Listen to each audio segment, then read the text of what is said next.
నేను ఆపుదామన్నా ఈ ముద్ద ఆగదు. వక్ఫ్ వక్ఫ్ నిన్ననే మనం మాట్లాడుకున్నాం, ఎన్ని కేసులు పెండింగ్ ఉన్నాయి, ఏమున్నాయి, ఏం కథ, ఏమేమవుతున్నది అంత. అపోజిషన్ జబర్దస్త్ టాక్టిక్స్ ప్లే చేస్తుంది ఫ్రెండ్స్. ఒకసారి రైతుల ఉద్యమం అని చెప్పి వస్తుంది, ఒకసారి హిడెన్బర్గ్ అని చెప్తుంది, ఇంకొకసారి సంబల్ ఘటన తీసుకొని వస్తుంది, ఇంకొకసారి బరాచ్ ఇన్సిడెంట్ తీసుకొని వస్తారు, ఇంకొకసారి అదానీ పేరు మీద చేసుకొని వస్తారు, మాధవి బౌచ్ మీద ఒక గంభీరమైన ఆరోపణలు చేస్తారు. ఇన్ని ఆరోపణల మీద ఒక కాషాయ కార్యకర్తకు ఖచ్చితంగా స్పందించాలన్న ఒత్తిడి ఉంటుంది, ఖచ్చితంగా ఒక ఒత్తిడి మాత్రం ఉంటుంది. ఎందుకనంటే వీడు ఆరోపణలు నా భారత్ మీద చేస్తాడా, నా భారతీయుల మీద చేస్తాడా, నా భారత్ సంస్థల మీద చేస్తాడా అన్న కషి. దేశాన్ని ప్రేమించేది ఎవడు? ఒక కాషాయ కార్యకర్త. నిజంగా చెప్పాలని అంటే హిందూ నేషనలిస్టే కాంపిటీషన్ పెట్టినాం అనుకో, ఎవడు గెలుస్తాడో ఫ్రెండ్స్ చెప్పురు మీరు? దేశాన్ని ఎవడు ఎక్కువ ప్రేమిస్తాడు అని అంటే హిందూ నేషనలిస్ట్ కాడా? వీళ్ళు జై పలస్టీన్ అని చెప్పి పార్లమెంట్ సాక్షిగానికి వస్తుంది, కానీ భారత్ మాతాకి జై అని మాత్రం అనరిల్లు. సాక్ష్యాలు మన ముంగటున్నాయి, సాక్ష్యాలు. సో అన్నిటి మీద ఒక కాషాయ కార్యకర్త మాత్రం స్పందించుకుంటూ వస్తాడు. అబ్సల్యూట్ 100% కాకపోయినా అట్లీస్ట్ ఓ 20-30% ఎందుకు కాదు, వాడు స్పందించుతూ వస్తాడు. కాకపోతే మళ్ళీ మీ రాహుల్ గాంధీ డిఎన్ఏ ఏడికని వచ్చాయి. రాహుల్ గాంధీకి ఏదో పెళ్ళైన ఆరోపణలు ఉన్నాయి, పిల్లలున్న ఆరోపణలు ఉన్నాయి. మళ్ళీ ఏంది అది? సలావుద్దీన్ చౌదరి బ్లిట్స్ మ్యాగజైన్లో రాసిండు. మళ్ళీ దాని మీద ఏంది? రారండోయి వేడుక చూద్దామని చెప్పి మేము ఎదురు చూస్తున్నాం. ఆయన బరాత్లో డ్యాన్స్ ఆడాలని నాకు కోరికున్నది. మళ్ళీ ఈ గంభీరమైన ఆరోపణల మీద ఏమన్నా చేసిండ్రా? ఒక స్పై ఏజెంట్ అని చెప్పి కొన్ని గంభీరమైన ఆరోపణలు ఉంటాయి అలా కుటుంబ సభ్యుల మీద. బ్లిట్స్ అది కూడా రాసింది. మళ్ళీ దీని మీద ఎవడన్నా ఒక్క కాంగ్రెస్ కార్యకర్తనన్నా, లేకపోతే కాంగ్రెస్ని ప్రేమించి కాంగ్రెస్కి ప్రాణం ఇచ్చే కార్యకర్త ఒక్కడన్నా స్పందించిండా? చెయ్యాడు. బొఫోర్స్ మీద ఎవడు మాట్లాడాడు? ఎన్రాన్ మీద మాట్లాడాడు. భూపాల్ గ్యాస్ ట్రాజడీ మీద ఎవడు మాట్లాడాడు? ఐఎన్ఎస్ విక్రాంత్ని పిక్నిక్ ఎందుకు తీసుకుపోయినా మాట్లాడరు. షాబానో కేసుని రివర్స్ ఎందుకు చేసిండు రాజీవ్ గాంధీ మాట్లాడరు. శ్రీలంకలో ఈ ఎల్టీటీ టెర్రరిస్టులను ఎందుకు పెంచి పోషించిండ్రు అది మాట్లాడరు. కరాచీ దాకా పోయిన మనం మళ్ళీ ఎందుకు తిరిగేసి వచ్చినాం దాని మీద మాట్లాడరు. కమింగ్ టు ది ముద్దా ఆఫ్ దిస్ వాక్ తీసుకొని చూస్తే ఈ అపోజిషన్ చేస్తున్న డైవర్జెంట్ టాక్టిక్స్ ఏవైతే ఉంటాయో ఇవన్నిటి మీద మనం ఇలా ఛాలెంజ్ చేయాలంటే ఏ రకంగా ఛాలెంజ్ చేయాలి?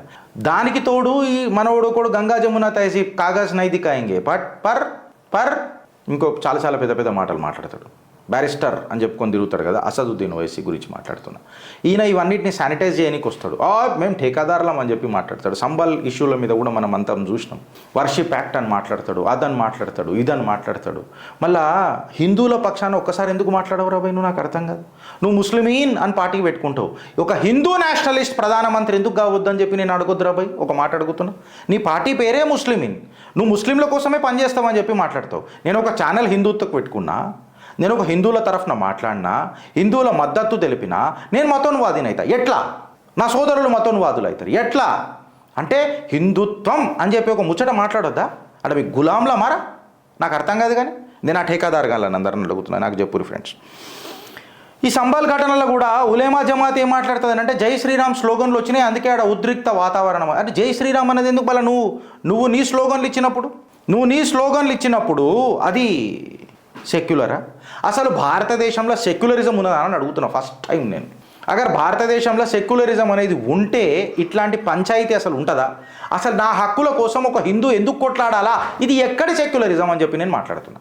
ఇది ఎక్కడి సెక్యులరిజం? నా హక్కుల కోసం ఎప్పుడైతే ఒకడు కొట్లాడుతున్నాడో, అరే నా మతం ఇది, నా కల్చర్ ఇది, నా నాగరికత ఇది, నా సివిలైజేషన్ ఇది అని చెప్పి కొట్లాడుతున్నప్పుడు and in my own country wherein అంటే నా నాగరికతతోని ఊపిరి పోసుకున్న దేశము, నా మతంతో ఊపిరి పోసుకున్న దేశంలో నాకే ఉత్సాహం లేకపాయే, నాకు నిరుత్సాహం మిగిలించే అట్లాంటిది మీ సెక్యులరిజం ఏడున్నది రాబోయ్ అని చెప్తున్నా నేను. ఫ్యాక్ట్ చెప్పాలంటే మీదే నడుస్తున్నది కదా ఇప్పటికీ. ఈ సెలెక్టివ్ నరేటివ్లు ఎందుకు అని చెప్పి చెప్తున్నా. ఇక గుజరాత్ రైట్ల మీద ఎన్నోసార్లు మాట్లాడతాం, అదే బరాచ్ మీద కూడా మాట్లాడాడు. అరే ఒక మతోన్వాద్ వచ్చి పిచ్చోడు అని చెప్తాడు, పసిపాపల గొంతులు కోసిపోయాయి కదరా నిన్నగాక ఉత్తరప్రదేశ్లో. వీటి గురించి మనం అస్సలు మాట్లాడొద్దు. అది మాట్లాడితే మతోన్వాదం అయిపోతుంది. బికాస్ హిందూ అనేటోని మనం ఎప్పుడు చైతన్యం చేసుకునే ప్రసక్తి కూడా తీసుకురావద్దు, ప్రస్తావన అసలే తీసుకురావద్దు. వక్ఫ్ కూడా అట్లాంటిదే. ఇలా మీరు చేసే కథలన్నీ ఎట్లుంటాయి అంటే హిందువుని ఒక డిఫెన్స్ మోడ్లో పెట్టాలి. హిందూ ఎప్పుడు కూడా సెలెక్టివ్ నరేటివ్స్ వాడొద్దు.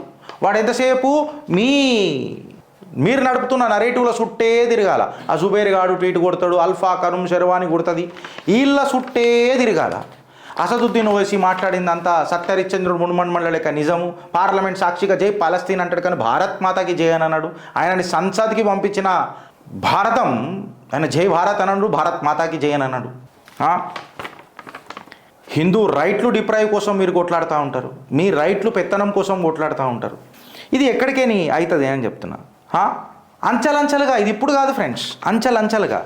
ఇప్పుడు ఈ సంబాల్ ఘటన కూడా తీసుకొని మాట్లాడితే నేను ఇది ఎగ్జాగరేట్ చేసి మాట్లాడుతున్నా వక్ఫ్ది, ఎందుకంటే తెలిసినప్పుడు మీకు చెప్పాలి కదా, నిజాలు చెప్పనీకనే చిత్రగుప్త, న్యూస్ చెప్పనీకే కాదు. సో అంచెలంచెలుగా మన ధార్మిక స్థలాల మీద అటాక్ చేసిర్రు. వెనుకటికి మన ఊపిరి, మన ఉత్సాహం, మన ఆస్థ రామ జన్మభూమి అయోధ్యల, అక్కడ బాబర్ గారు డాంచా కట్టిండు. ఇప్పుడు ఎక్కడైతే మన దశావతారాలల్లో కల్కి అవతారం ఉన్నదో ఆ ఢాంచా కూడా కట్టింది పోయి దరిద్రుడే. ఇది బాబర్ నామాల రాసలేదారా చెప్పురు నాకు. నేను మందిర్ గిరాయే ఆర్ ఏ ఢాంచా బనాయే అని చెప్పి బాబర్ నామాల రాసి ఉందా లేదా నాకు చెప్పురు. ఇది భారతదేశం రయ్యా, బాబర్ గాన్ జాగిరి కాదు, అని అయ్యా జాగిరి కాదు, ఇది భారతదేశం, ఇది నా ఆస్థ. ఇట్లనే నడుస్తుంది. నేను క్వశ్చన్ చేస్తా. ఆడెవడో గుస్పేటి బాగ్దాగ్ గజ దొంగల లెక్క వచ్చి ఇక్కడ సెటిల్ అయినోడు గుస్పేటియా కాకపోతే ఏమవుతారు రాబాయ్ నేను అడుగుతున్నా. ఇప్పుడు ఇది ఎట్లయిపోతుంది అని అంటే, ఒక నా హిందుత్వానికి అయోధ్య రామ మందిరం అనేది చాలా చాలా కీలకమైన అంశం. నాకు నా నా నా నా నమ్మకం అది. నీకు కేవలం అది ఒక సాధారణ మస్జిద్ ఉండే, నీకు అది సాధారణ మస్జిదే ఉండే, నాకు అది ఆస్థ ఉండే. నేను దునియా మొత్తంలో ఉన్న దేవాలయాల గురించి నీతో అడుగుతలేను. ఇప్పుడు కల్కి ఏదైతే అక్కడ ఉన్నదో ఆ కల్కి నా దశావతారాలల్లా నా పరంధాముడు మళ్ళా భూమి మీదకి నేల మీదకి వచ్చే ప్రస్తావన అక్కడి నుంచే మొదలవుతుంది. నీ బాబర్ నామాల నీయోడే రాసిపోయిండు బాబర్ గాడు, నేను ఆ డంచా కట్టి నాది గులగొట్టి అని. అంటే నా చరిత్రను, నా నాగరికతను, నా నమ్మకాన్ని, తద్వారా నాకు వచ్చే కాన్ఫిడెన్స్ని తుంగల దొక్కే ప్రయత్నం ఆనాటి నుంచి ఈనాటి దాకా అల్ఫా ఖానూం షెర్వానీ నేను ఏమంటే వీటి కొడుతుంది ఫ్రెండ్స్. రామ మందిర్, అయోధ్య రామ మందిర్ కుర్బానీ చేసిన, సిగ్గు శరం ఉండాలి అన్నానంట. మీరు మహిళ అయిపోయి నా నోరు కంట్రోల్లో పెట్టుకుంటున్నారు. అల్ఫా సిగ్గు శరం ఉండాలి. కుర్బానీ చేస్తుంటే కోట్ల కేసులు ఎందుకు వేసిరన్నా? రామ మందిరం మీద మేము కోట్లలో కేసులు వేసి కొట్లాడుతున్నప్పుడు ఇచ్చేసేది ఉండే కదా. అప్పుడే మేము కోట్ల గెలిచినాక కూడా సుప్రీంకోర్టులో ఈయన చిల్లర నా కొడుకులు రివ్యూ పిటిషన్ వేసుకోలేదు. సుప్రీంకోర్టులో అప్పీల్ పోలే, మళ్ళీ ఎందుకు పోయారు? ఆడ కుర్బానీ ఎందుకు కనబడలే? వీళ్ళకు ఇచ్చి పడేసేది ఉండే కదా, ఒప్పుకుంటుండే కదా. అమన్ చాతే ఇస్లాం ఏమంటారు ముస్లింలా, వీళ్ళందరూ ఇస్లాం ఠేకాదారులు ఎవరైతే ఉన్నారో మొత్తం ఈడ అమన్ చాతే అని నేను కూడా అనుకుంటుండే కదా. నాకు ఆ ఛాన్స్ నువ్వు ఇయ్యలే కదా. ఆల్ ఇండియా పర్సనల్ లా బోర్డు 24 లాయర్లను నాకు కాంగ్రెసే పెట్టింది కదా. రాముడే లేడు, రాముడే కల్పనికనని. మీరు రాముడు లేడు అని చెప్పి కొట్లాడతారు. ఇనుండ్రి, రాముడు రామాయణమే లేదు, రాముడే లేదు అని అంటారు. కాకపోతే కొంతమంది ఠేకాదారుగాళ్ళు వచ్చి రావణుడు మావాడు రా అని చెప్పి మాట్లాడతారు. రామాయణమే లేనప్పుడు మీరు రావణుడు మీవాడు ఎట్లయినరా? ఈ క్వశ్చన్లు అడగకనా? ఎవడు అడగకనా క్వశ్చన్లు? ఒక అల్లాద్దాలు పెట్టుకున్న గుడ్డోడు అయితే రాముడు డ్రంకాడు అంటాడు. నీ అయ్యి ఉండొచ్చు తాగుబోతు, నీ జాతి ఉండొచ్చు తాగుబోద్ది. వస్తుంది, నా ధర్మాన్ని క్వశ్చన్ చేసినప్పుడు వస్తుంది. ఆ గుడ్డోడు ఇప్పుడు లేడు, చచ్చిపోయినాడు. ఈ క్వశ్చన్లన్నీ ఈ మన మీద కుర్బానీ అని రాస్తుంది. ఏడికని కుర్బానీ అర్ఫా?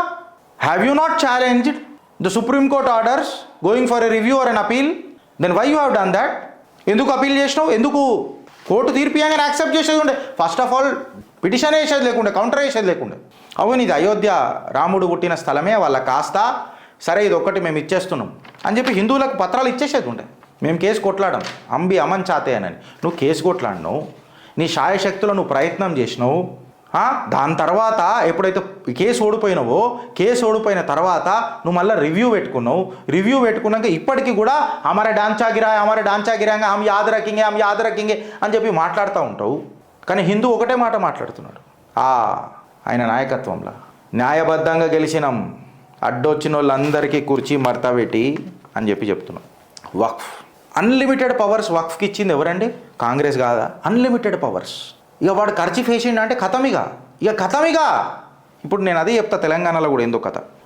9.5 లక్షల ఎకరాల భూమి, 3rd లార్జెస్ట్ ల్యాండ్ బ్యాంక్ ఎవరికన్నా ఉన్నది రైల్వేస్ అండ్ డిఫెన్స్ తర్వాత అంటే వక్ఫ్ అంటారు. మళ్ళీ కొన్ని కుటుంబాలే దాన్ని పెంచి పోషిస్తున్నాయి. అసదుద్దీన్ ఓవైసీ మీద కూడా గంభీరమైన ఆరోపణలు ఉన్నాయి, స్టాండ్ కరెక్టెడ్. మళ్ళీ నీ ఆస్తులు ఎట్లున్నాయి? మళ్ళీ ముస్లింలు ఇంకా ఎందుకు గరీబీలలో ఉన్నారు. సుమారు సచ్చర్ కమిటీ రిపోర్ట్ ప్రకారము ఈ వక్ఫ్ భూములను మీరు కరెక్ట్గా వాడుకుంటే 12,000 కోట్లు జనరేట్ చేయొచ్చు అని ఉన్నది సచ్చర్ కమిటీ రిపోర్ట్. అసదుద్దీన్ ఓవైసీ మాట్లాడతారు కదా ప్రతిసారి, మాట్లాడడం మన సిగ్గు తప్పినండి. మళ్ళీ ఒకసారి 12,000 కోట్లు అసలు మీకు సబ్సిడీలు ఎందుకు అంటారేమో. ముస్లింల మీద ఉన్న సబ్సిడీలన్నీ తీసి పడదోపాల వక్ఫ్ మీద అవుతుందో అది మీరు జనరేట్ చేసుకోర్రి.